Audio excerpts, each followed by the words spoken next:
21শে ফেব্রুয়ারি বাঙালি জাতির একটি গৌরব এবং অহংকারের দিন। এই দিনটি আমরা উদযাপনে আন্তরিকতার সাথে এখানে এসে শহীদদের প্রতি শ্রদ্ধা নিবেদন করি। দুর্নীতি বিরোধী জাতীয় সমন্বয় কমিটির সাধারণ সম্পাদক জনাব সারওয়ার ওয়াদুদ চৌধুরীর নেতৃত্বে ভাষা শহীদদের প্রতি শ্রদ্ধাঞ্জলি জ্ঞাপন করছেন।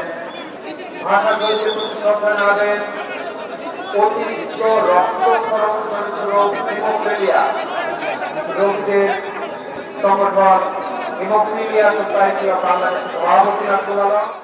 21শে ফেব্রুয়ারি বাঙালি জাতির একটি গৌরব এবং অহংকারের দিন। এই দিনটি আমরা উদযাপনে আন্তরিকতার সাথে এখানে এসে শহীদদের প্রতি শ্রদ্ধা নিবেদন করি।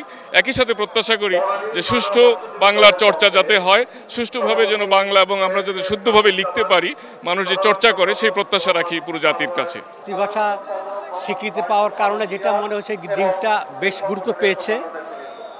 আর সর্বাগ্রে বাংলা ভাষার প্রচলন এবং বাংলার প্রয়োগ সব জায়গায় যেন সুষ্ঠুভাবে আমরা করতে পারি, এইটাই হয় আমাদের অঙ্গীকার, আজকের দিনের অঙ্গীকার।